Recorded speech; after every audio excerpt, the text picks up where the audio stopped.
A little over a year ago, I made my first YouTube video, which was of me designing and explaining this thing. This is my large format 3D printer.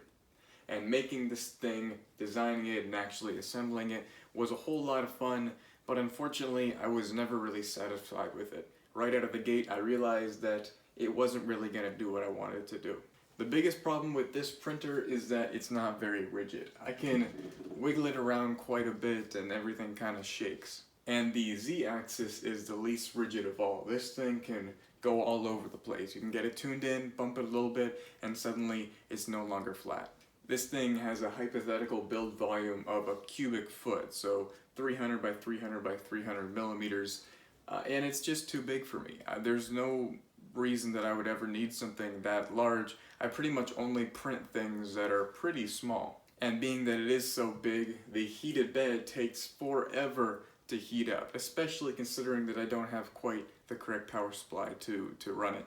And then in addition to that, there's all these wires everywhere. It doesn't look very professional whatsoever, and it takes up 2 feet off the end of my workbench. That's 4 square feet that I don't have any space for other than this thing. And though it was fun making this thing, I think unfortunately it's time to put it to rest. So what I'm thinking is I'm going to take this all apart and I'm going to make a new 3D printer. One that meets all of the requirements that this one did not. It'll be really rigid, it'll be compact, it'll be reliable, precise, it'll be able to heat up in a proper amount of time, and more. And possibly most importantly is the fact that it's going to be very compact. Where this takes up a total of 4 square feet, it'll only take up about 1 square foot of bench space, valuable bench space. Another thing with this that I was never really satisfied with is that I'm using this pre-made Gerbil shield that goes onto an Arduino Mega to control the whole thing. And in my mind, a 3D printer is the amalgamation of 2 systems. One is mechanical and one is electrical. So if I only made one of the systems, the mechanical systems, it doesn't feel right to say that I built the printer when the entire other system, the electrical system, was done by someone else. So for this new printer, I'm going to take on the challenge and make my own electronics board. I'm going to use a Raspberry Pi Zero, which is something that I have no familiarity with, and I'm going to make a breakout board for that with motor drivers and MOSFETs on it to control the entire board. I will have an LCD screen and an SD card input, and the Raspberry Pi will have to read the SD card and then make movements according to the data on it. It's going to be somewhat challenging. It's going to be a whole lot of new learning. Either way, it's going to be really fun, and I'm going to gain a whole lot of knowledge through the process.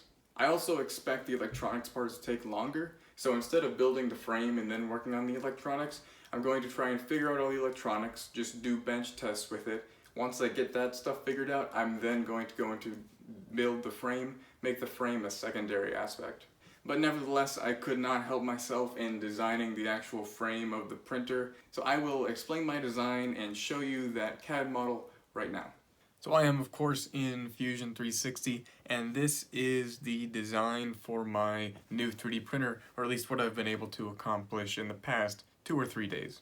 No finishing touches have really been put on anything here, but the primary mechanism is pretty set in stone, and that's what I've been spending the majority of my time just trying to figure out, trying to wrap my mind around it. So my intent with this new 3D printer is that it will be my ideal printer. I intend to spare no expense, well, kind of, and to really pour my heart and soul into this and make it exactly what I would want in a printer. Make it the last one I'll need to get or make. So my criteria for what the ideal 3D printer would be, one of the things I definitely need to tackle is rigidity.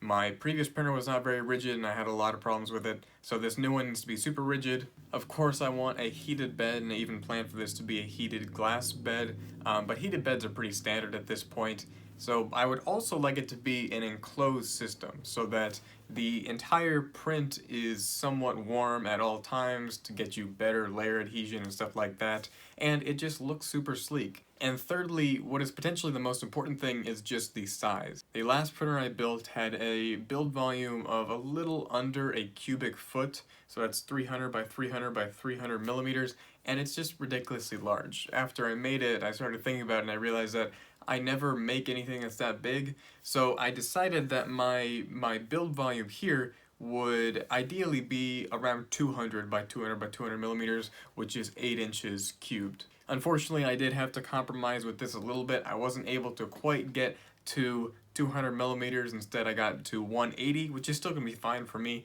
And the reason I was only able to get it to 180 is the other part of the space concern, and that is the footprint. I want a really small footprint.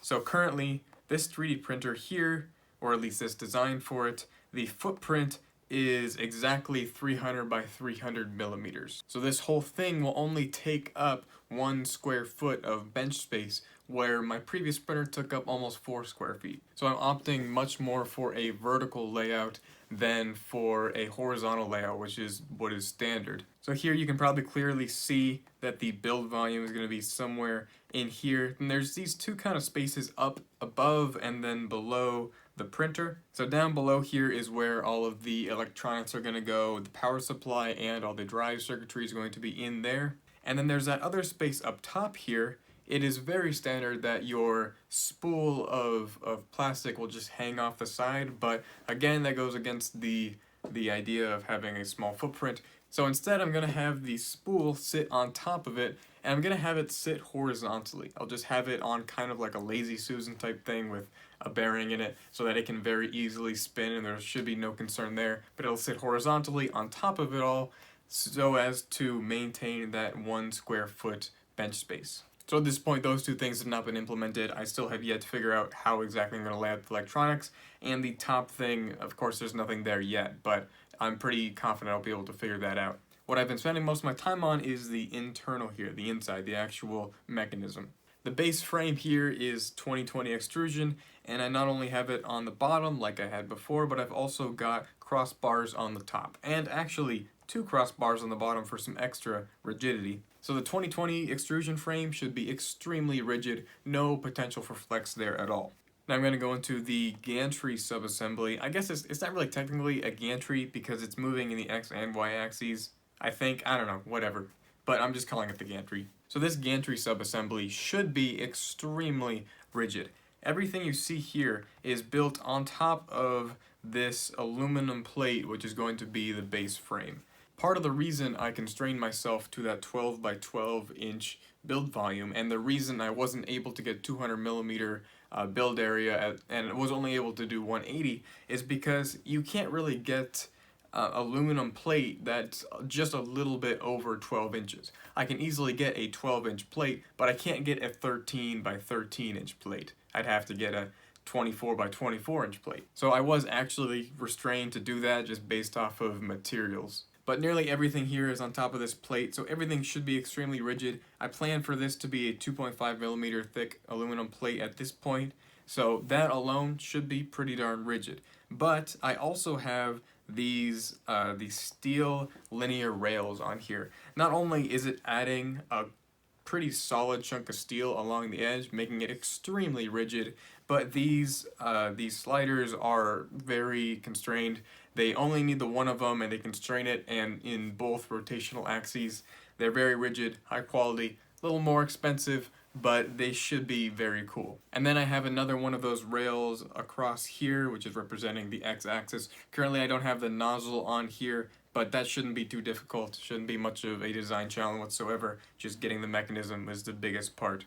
I was barely able to fit this in here. Currently the maximum travel in the Y direction is like 187 millimeters, I think, and the absolute maximum travel theoretically in the x-axis is like 182 millimeters. And again, I'm going for 180, so I'm really cutting it close. There's not really any way that I could get it in there more. The reason they're so constrained like this primarily is because of these gaps that I left in the corners here. These corner gaps is where the actual extrusion frame will go, so this thing fits perfectly around the 2020 extrusion frame. Then in the back here you'll see this additional plate which is rised up with 10, potentially 12 millimeter standoffs that the actual motors go onto. And you'll also notice that the motors are kind of in a weird position. This is not a standard orientation for how you could actuate the X and Y axes. It's pretty unique, it's very cool, and I have high hopes for its performance. This design will use a lot of pulleys and a lot of belting, like meters of belting, but it should turn out pretty darn cool. So the idea with this, though it's somewhat difficult to explain, to show you, is if you were to look down on here, the belting will actually form two semi-overlapping like B's, like a lowercase b and a lowercase d. So if I were to look at the left motor here, the belt will start up on the motor as you'd expect. Then there'll be another pulley right here. There's holes for all these pulleys currently. So it'll go over here, down to the bottom, over to the right, up to the x-axis gantry. There will be a pulley right there, across it, attaching to the head, back over to this side, and then back over to the motor. So it goes down, over, up halfway, all the way to the left, and back up. And then the right side is the same, just the opposite. And it's a very weird orientation. It does not require continuous belts or anything, so I can still cut the belting material to length, which is very fortunate. But what this will allow me to do is, one, it allows me to keep both motors at the back of the frame. I don't have to have a motor on top of the x-axis gantry, which would take up a lot of space. So the primary purpose here is just to keep the motors at the back together so they're not taking a block of space, and I can cram everything in here without getting it outside of that 300 millimeter box. Because if it were to hang outside the 300 millimeter box, which would be the easy way, just to let it push out a little bit, then I wouldn't be able to get my coverings on there and I couldn't make it an enclosed 3D printer. Anyways, doing this will allow me to do that. Having these two motors hooked up like this will make it so that if you rotate both motors in the same direction, then the actual head will move in the x-axis. I'm pretty sure. But then if you move them in opposite directions so that they are opposing each other, the nozzle will move in just the y-axis. So both motors are required to move in any direction. Move them together, they move in one axis. Move them opposite of each other, they move in a different axis. And then you can just fine-tune these speeds to get any kind of motion, any extrapolation in between that. I saw this on one other printer, which was a very big inspiration for this, and I just had to try it, and I'm very happy with how I was able to implement it into here. And the amount of space that was saved with this, I can't imagine how I could have done it another way. Then, of course, you'll also notice that I have 4 tabs in the corner of this XY axis gantry thing. All these tabs have holes in them, and these holes fit these nuts. What these will be are T8 nylon nuts, which are kind of like an upgrade version of the standard T8 lead screw nuts that just come with the lead screw generally. And they're longer, they will fit screws a lot better. And nylon is smoother, and it should just be better in every way.